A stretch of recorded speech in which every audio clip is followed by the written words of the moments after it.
We must once again demonstrate our strong determination for a solution. We must sit down at the negotiating table, with courage, with self-confidence, without drowning in a sea of victimhood. Will there be yet another disappointment? What kind of breakthrough could there possibly be beyond the uncertainty, insecurity, and unknowns we are experiencing? Disappointment is the very name of this system we live in. The current status quo and lack of resolution offer no hope for the future. There can be no salvation for us other than engaging with the world, integrating with the international community. To become a subject, just look. The issue has become so provincialized that motions to change the name are being tabled in the Turkish Grand National Assembly. What saddens me even more are the messages circulating from sources close to the United Nations. They point the finger at Ankara, as if it were the sole decision-maker on our behalf, as if there were a negotiating table between the Greek Cypriot leadership and Ankara. We cannot accept this. We must also confront that deep contradiction at the heart of the Cyprus issue.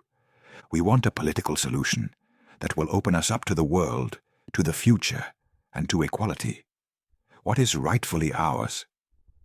Yet, for some reason, we refuse to accept this. Others, too, have certain rights and certain demands.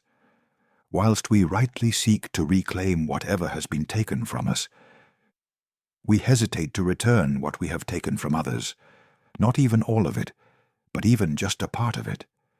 We reckon with our own fears, acknowledge our own pain, feel our own deprivations, yet we refuse to accept that others might have fears distinct from our own. We are, as it were, locked into half the island.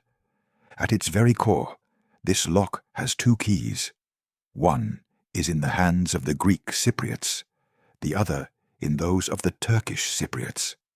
This lock cannot be opened with just one key. It will never open. Neither side can take a step towards that future where they will realize their own rights without the other side acknowledging the other's rights. Turkish Cypriots had recently lost their key to Turkey.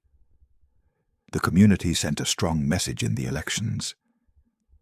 Yet there are still those who do not understand.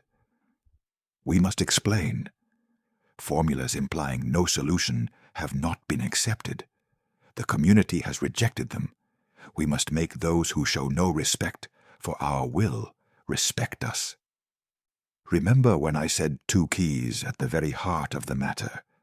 Perhaps that is the core of it, but the keyring is full. Of course, there is a second lock on us.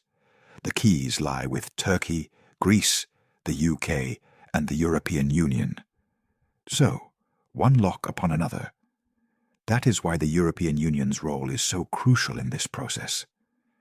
It appears the United Nations Secretary-General will present a new framework for negotiations to the leaders and ask, "Are you ready to negotiate?"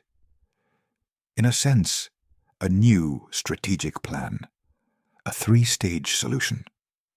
A model in which communities will experience the advantages of a federal solution at every stage, see the difference, and come to terms with the new Cyprus. For example, as direct flights to Erkan commence, Varosha will be returned to its rightful owners. Alongside international funding, a compensation fund will be established to address the property issue.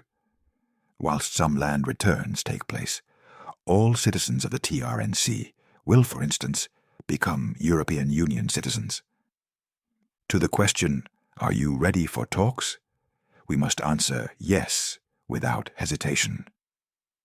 This is also what the strong will that has emerged in the north of Cyprus following the election demands. For this, we must make our voices heard everywhere. We need a solution to connect with the world, to a new Cyprus, to a shared homeland, a shared future, to the world.